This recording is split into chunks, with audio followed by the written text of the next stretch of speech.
Welcome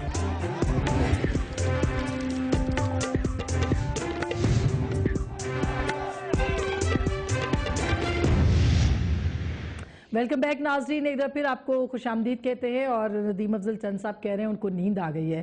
چند صاحب اب نیند سے رہنا نکلے ہیں، اب بیدار ہو جائے. پاکستان کے عوام بھی اب ووٹ ڈالنا چاہتے ہیں. دیکھیں میرے خیال میں ووٹ بہت ضروری چیز ہے، اور پاکستان پیپلز پارٹی نے اس ووٹ کے لیے بڑی قربانیاں دی ہیں. لوگ تو باتیں کرتے ہیں نا، پیپلز پارٹی کی آپ ہسٹری دیکھ لیں. پیپلز پارٹی الیکشن کی پیداوار ہے، کسی اور چیز کی پیداوار نہیں ہے. تو کیا یہ وہی پیپلز پارٹی ہے جو اسٹیبلشمنٹ سے لڑتی ہے؟ دیکھیں آپ، لوگوں نے مرنا بھی ہوتا ہے، نئے لوگوں نے آنا بھی ہوتا ہے. یہ ایک پروسیس ہے اور چلنا، یہ قدرت کے کام ہے، اس میں آپ میں اور میرا بس نہیں ہے. تو آپ کہیں کہ لیکن آپ جس پیپلز پارٹی کی باتیں کر رہے ہیں نا، وہ پیپلز پارٹی اسٹیبلشمنٹ کے خلاف ہمیشہ کھڑی ہوتی ہے. دیکھیں اسٹیبلشمنٹ کا اب اسٹیبلشمنٹ بھی بدل گئی ہے. اب اسٹیبلشمنٹ میں آپ، میں سمجھتا ہوں کہ میڈیا بھی پارٹ آف اسٹیبلشمنٹ ہو گیا ہے. تو اس طرح اب جوڈیشری بھی پارٹ آف اسٹیبلشمنٹ ہو گئی ہے.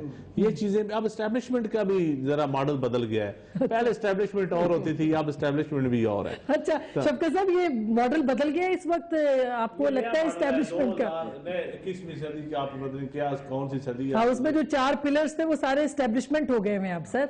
نہیں، حالات تو تبدیل تو ضرور ہوئے ہیں، اور سارا جو رولنگ طبقہ ہے وہ اسٹیبلشمنٹ ہی ہوتا ہے کسی بھی ملک کی. صرف یہ ہے کہ ہمارے ملک میں کیونکہ فوج نے اتنی دیر حکومت کی ہے تو اسٹیبلشمنٹ کا نام جو ہے فوج کے ساتھ منسلک ہو گیا ہے. ورنہ ہر ملک کے اندر ایک اسٹیبلشمنٹ ہے. وہ بزنس کمیونٹی اس میں شامل ہے، اس میں سول سروسز شامل ہیں، پولیٹیشین شامل ہیں، اس میں یہ سارے مل کے ایک ملک کی اسٹیبلشمنٹ بنتی ہے. تو ہماری بھی اس قسم کی اسٹیبلشمنٹ، اور میڈیا اس میں شامل ہے. امریکن میڈیا جو ہے کبھی اپنی گورنمنٹ کے خلاف فورن پالیسی میں کھل کے بات نہیں کرتا. سو آپ بھی اس اسٹیبلشمنٹ کا حصہ بنیں گے. لیکن جو بات پہلے آپ کر رہے تھے، میں تھوڑا سا اس کے اوپر عرض کرنا چاہتا ہوں. یہ ضرور ذہن میں رکھیں کہ کسی سیاسی فائدے کے لیے یا کسی پریشر میں آ کے کوئی شاید یہ سوچے کہ بلدیاتی انتخابات کرائے جائیں. لیکن میں کوئی بھی حکومت جو الیکشن کے بعد آئی ہے، اور یہ میرا خیال ہے کہ عمومی طور پہ ایسا ہے کہ وہ اپنے اختیارات کو تقسیم نہیں کرنا چاہتی، اور وہ سمجھتے یہ ہیں کہ اگر لوکل گورنمنٹ کا الیکشن ہو گیا اور واقعی اختیارات جو ہے وہ نچلی سطح پہ چلے گئے تو ہمارے اختیارات کم رہ جائیں گے. اس کی وجہ سے لوکل گورنمنٹ کے الیکشن نہیں کراتے، اور اسی وجہ سے عوام کو تکلیف بھی ہوتی ہے. چند صاحب جتنی باتیں کر رہے ہیں لوکل گورنمنٹ کے حق میں، بڑی اچھی باتیں کر رہے ہیں، اور سارے یہی باتیں کرتے ہیں. لیکن اصل چیز تو یہ ہے کہ پریکٹیکلی کیا ہوا ہے. پریکٹیکلی یہ ہوا ہے کہ کوئی صوبائی حکومت پنجاب کی ہو، سندھ کی ہو، کسی پارٹی کی ہو، ANP کی ہو. بلکہ آپ ایک بڑی انٹرسٹنگ چیز ہے، اس کو نوٹ کریں کہ مشرف نے ڈپٹی کمشنرز کو ختم کر دیا گیا تھا. لیکن ابھی ساری حکومتوں نے متفقہ طور پر، اس میں بیوروکریسی کا کوئی رول نہیں تھا، متفقہ طور پہ چاہا ہے کہ ڈپٹی کمشنرز واپس آئیں تاکہ دوبارہ سینٹرلائز کنٹرول جو ہے وہ قائم ہو.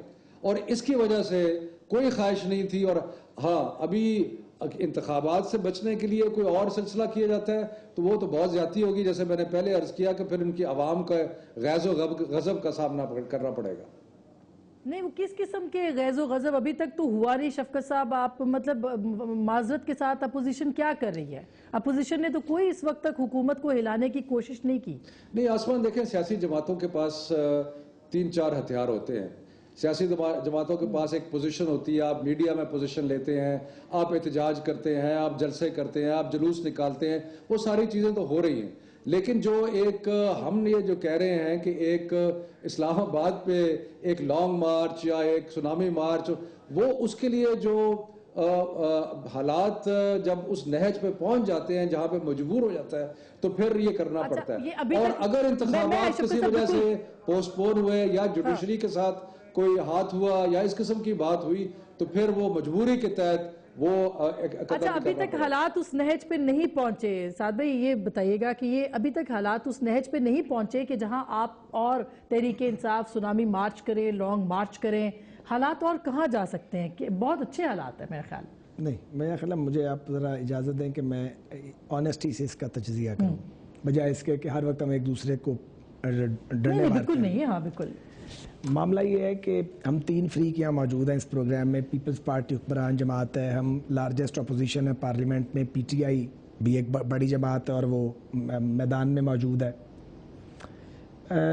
باری باری ہم سبھی سیاسی جماعتوں نے جو اپوزیشن میں ہیں انہوں نے اس بات کی پوزیشن لی کہ ہمیں لانگ مارچ کرنا چاہیے یا سونامی مارچ انہوں نے کہا کرنا چاہیے, اور حکومت جو ہے اس کا دیکھیے یہ کہنا بڑا آسان ہے جب سیاسی جماعت یہ بات کرتی ہے, چونکہ حکومت بات سنتی نہیں ہے, حکومت بات مانتی نہیں ہے, تو اپوزیشن جو ہے وہ پھر دباؤ کے مختلف ہتھ کنڈے گورنمنٹ پہ استعمال کرتی ہے, کبھی اسے پارلیمنٹ میں کرٹیسائز کرتی ہے, کبھی ٹاک شو میں, کبھی جلسے میں, کبھی جلوس میں, اور کبھی سونامی مارچ یا لانگ مارچ کی بات کی جاتی ہے.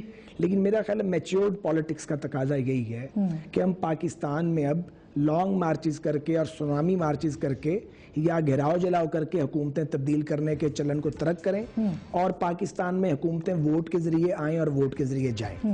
اور مجھے تو خوشی ہے اس بات کی کہ پی ٹی آئی جو ایک نئی جماعت ہے, انہوں نے سونامی مارچ کرنا چاہتے تو یہ لوگ اکٹھے کر سکتے تھے, انہوں نے نہیں کیا تو ٹھیک ہی کیا ہے. اگر ہم نے لانگ مارچ کا ارادہ باندھا اور دیکھیے اس کی اگر ڈیمو کر کے دیکھی جائے, ایک منٹ دے دیں آپ, ٹائم ہے ایک منٹ کہ ہم لانگ مارچ کرتے ہوئے 2-4 لاکھ لوگ کوئی بھی پارٹی اٹھا لائے, کوئی بھی اپوزیشن پارٹی اسلام آباد کا گھیراؤ کر لے, اس کے بعد کیا ہوگا؟ جمہوریت بچے گی. ان کی پارٹی کو اور ان کی حکومت کو نکالتے نکالتے ہم کسی اور کو انوائٹ کریں گے, ماؤں کے بیٹے مریں گے, گولیاں چلیں گی, یا لوگ جو آئیں گے باہر سے مظاہرین ان کو پھولوں کے ہار تو کوئی نہیں ڈالے گا. لیکن اس کا فائدہ بے شک اٹھاتے ہیں لوگ. دیکھیے نہیں, ایسے نہیں, سسٹم نقصان میں بھی تو ہو سکتا ہے نا اگر آپ نہیں کریں. دیکھنا یہ نقصان کس کا زیادہ ہے. ہم سمجھتے ہیں اپوزیشن میں بیٹھی ہوئی پارٹیز کہ پیپلز پارٹی کی حکومت نے نقصان پہنچایا, ہمارا یہ ویو پوائنٹ ہے. لیکن جس جماعت کی حکومت نے نقصان پہنچایا ہے سسٹم کو, اس کو نکالتے نکالتے ہم سسٹم کو تباہ کر دیں, مائنز لگا دیں تاکہ ٹینک آ جائیں, توپیں آ جائیں, عزیز ہم وطنوں آ جائے, تو یہ کام ہم نے نہیں کیا. میں ویسے اس بات کو تسلیم نہیں کر سکتی. ٹھیک ہے, آپ درست ہے, آپ کا درست ہے, بالکل. یہ شفقت صاحب سے بھی پوچھیں گے کہ یہ بات درست ہے کہ آپ سسٹم کو خراب بتاتے تھے, ڈی ریل نہیں ہونے, سسٹم جمہوریت ہے نا, بالکل ڈی ریل نہیں, صحیح ان کی حکومت بچانا مقصد نہیں ہے. بھلے فائدہ کوئی بھی اٹھائے, بھائی بھلے فائدہ تو کسی کو, ان کو ہو رہا نا فائدہ, کوئی تیسرا بھی تو فائدہ اٹھا سکتا ہے. تیسرا نہیں اٹھا سکتا فائدہ, تیسرا تب اٹھاتا اگر ہم گراؤ جلاؤ کرتے. میں شفقت صاحب, مجھے پھر بریک کا کہا جا رہا ہے, آئی ایم سوری. بریک کے بعد اس پہ مزید بات کرتے ہیں, ایک چھوٹی سی بریک لے رہے ہیں, بریک کے بعد مزید بات کریں گے کہ فائدہ کس کو ہے, نقصان کس کو. ملتے ہیں بریک کے بعد.